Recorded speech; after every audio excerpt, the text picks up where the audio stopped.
triplex villas at Bachpalli, APR Projects.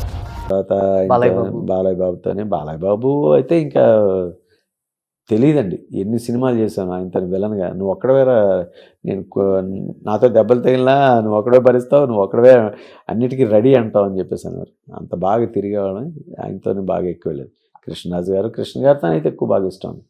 తీసిందే Krishna గారితో cinema నేను soldier Vijaya Nirmala గారు డైరెక్షన్. అవును. తీశాను. అది ఆయన అంటే ఇష్టం చిన్నప్పటి నుంచి. ఆయన కోసం కాలేరకు కొట్టుకున్నాను ఓకే. చిన్నప్పుడు. మేడపైంచి దూకేసి మహాబలి అని సినిమా చూసి ఆయన కృష్ణ గారు అందులో కత్తి పట్టుకుని కింద దూకారు. మనం ఎందుకు దూకలేని చెప్పేసి మా ఇంటి మీద నుంచి కింద దూకేసా. కాలు ఇరిగిపోయింది. కాలు ఇరిగిపోతే మా నాన్న అడిగారు ఏమైందిరా అంటే కాలింది వాచిపోయింది. ఏమైందంటే మేడమెట్లు జారిపోయాడు. ఎలా జారిపోయి పడిపోయి అక్కడ నుంచి చూపించాను. ఆయన చూపిస్తే ఎలా జారిపోతాం, మేడమెట్లు ఇలా జారుతాం కానీ ఇలా పడదు కదా. ఓకే. అప్పుడు మా నాన్న మళ్ళీ పాట్మని లేకపోతే లేదు మేడపైంచి దూకేశాను అన్నాడు. అప్పుడు హాస్పిటల్ ఇప్పుడున్న జనరేషన్ లో ఏ హీరో అంటే బాగా ఇష్టం? అదే నేను అప్పుడు అడిగానండి. అప్పుడు కూడా చాలా మంది మామూలుగా అడిగేవారు ఎవరెవరు ఇష్టం అని. ఒక్కొక్క దాంట్లో ఒక్కొక్కరు చాలా ఇష్టంగా ఫీల్ అవుతాను సార్. ఇప్పుడు ఎస్వి రంగారు గారు చాలా ఇష్టం, జ్యోతిలక్ష్మి కూడా ఇష్టం నాకు. డ్యాన్సులు నేను ఎక్కువ వేసేవాడిని. ఆ తర్వాత జయమాలిని ఇష్టం, తర్వాత శత్రుఘ్న ఇష్టం, అమితాబ్ బచ్చన్ ఇష్టం. ఎవరికి ఇష్టం లేదని చెప్పగలం. ఒక్కొక్క దాంట్లో ఒక్కొక్కరు ఇష్టం.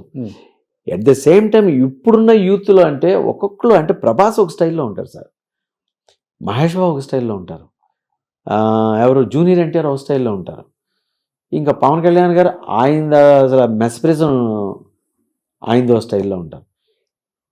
ఎవరిని ఎక్కడికి వెళ్తే అక్కడే స్టక్ అయిపోతాం. ఈయనే ఇష్టం, ఆ టైంకి ఆయనే ఇష్టం. ఓకే. మళ్ళీ ఇక్కడికి వచ్చరికి ఈయనే ఇష్టం. అదే నీకెందుకు ఇప్పుడు మా ఈడున్నాడు కదా, మా మనవాడు ఉన్నాడు కదండి. నేను ఇదే క్వశ్చన్ మీరు అడిగిన క్వశ్చన్ ఆయన అడిగాను. ఒరే నీకు ఎవరు ఇష్టం అంటే అందరూ ఇష్టమే. అదేంటన్నాను. ఆ సినిమాలో బాగా చేశాడు కదా, మరి ఈ సినిమాలో ఈయన బాగా చేశాడు కదా, రవితేజ ఆ సినిమాలో బాగా చేశాడు, అందరూ ఇష్టమే నాకు అన్నాడు. ఓ అమ్మ అనుకున్నాను. అంటే మీరు యాక్టర్ అని తెలుసా మీ వాడికి? తెలుసు. ఓకే. రోజు షూటింగ్ వెళ్తా ఉంటే సినిమాలు ఏమన్నా చూపించారా? ఆ సినిమాలు చూసాడు. ఇప్పుడు సీరియల్స్ చూస్తూ ఉంటాడు. రోజు వెళ్తా షూటింగ్ వెళ్తున్నా అన్నాడు. షూటింగ్లో ఏం చేసావు, నువ్వు బాగా చేసావు అందులో అంటాడు. అలా చెప్తాడు. అలా ఉంటాయి. కానీ ఇప్పుడు ఈ ఇంటర్వ్యూ చూసే డైరెక్టర్స్, ప్రొడ్యూసర్స్, హీరోస్ అరే బాలాజీ గారికి నాన్న క్యారెక్టర్లు, తాత క్యారెక్టర్లు ఇచ్చే టైంలో ఇప్పుడు హీరోలాగా ఉన్నాడు, మనం ఏ క్యారెక్టర్ ఇవ్వాలని ఆలోచిస్తూ ఉంటారు. ఇప్పుడు డ్రాబ్యాక్ అవడానికి కూడా ఇప్పుడు ఏమైందంటే సార్, ఏం పర్లేదండి, ఆయన వైట్ హెయిర్ వేసుకుంటారు కావాలంటే. వైట్ హెయిర్ అసలు వదిలేస్తే వైటే, ఇదంతా వైట్ గానే ఉంటది. ఓకే. వదిలేస్తే కాకపోతే కొంచెం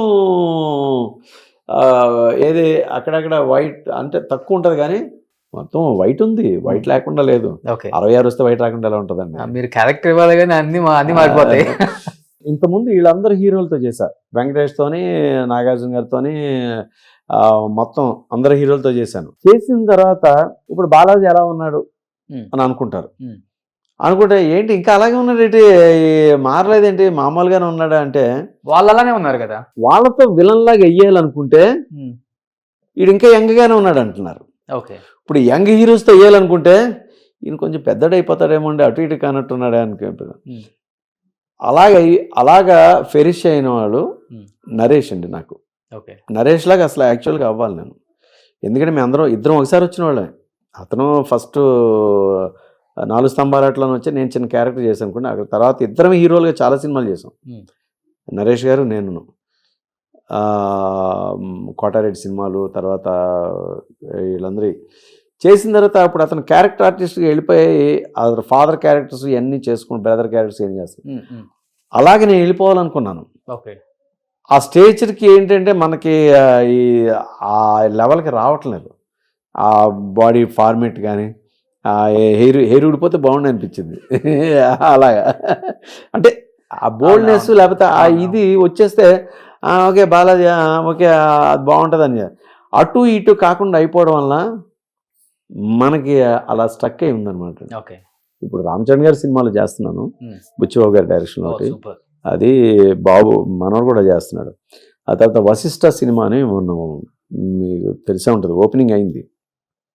అందులో ఒకటి ఎస్ఏ క్యారెక్టర్ చేస్తున్నాను. ఆ తర్వాత మలయాళం సినిమా ఒకటి చేస్తున్నాను, అంటే నీయు నాను అని, అందులో ఫాదర్ క్యారెక్టర్. ఓకే. ఇప్పుడు ఆల్మోస్ట్ ఆల్ అన్ని ఫాదర్ క్యారెక్టర్సే చేస్తున్నాను సార్. హీరోయిన్కే ఫాదర్. నాకు ఇప్పుడు 18 మంది కూతుర్లు ఉన్నారు ఈ మధ్య. సీరియల్స్ ప్రతి సీరియల్స్లోని చేసిన హీరోయిన్ ఫాదర్ కిందనే చేసుకుంటున్నారు. ప్రతి ఒక్క దాంట్లో కూడా నా కూతురు లేని లోటు తీర్చేశారు.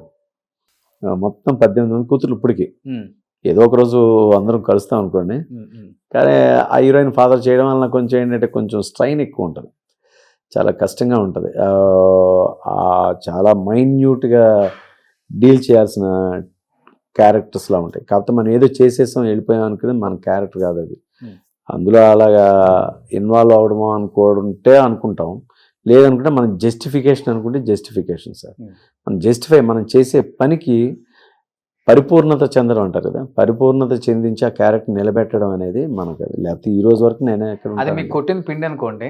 ఈ రోజు వరకు నేను నిలబడలేను కదా. ఇప్పుడు మా చెల్లెలు కూడా ఇప్పుడు చాలా సినిమాలు అంతా చాలా చేస్తుంది.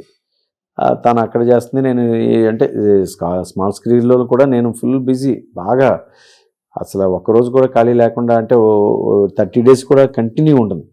కానీ కష్టం ఎక్కువ ఉంటుంది. ప్రతిదీ కూడా ఒక దీంతోనే మోటివేషన్తోనే ఉండాడు. సుమన్ టీవీలో మీ పర్సనల్ అండ్ బిజినెస్ ప్రమోషన్స్ కోసం కింది నెంబర్కి కాంటాక్ట్ చేయండి.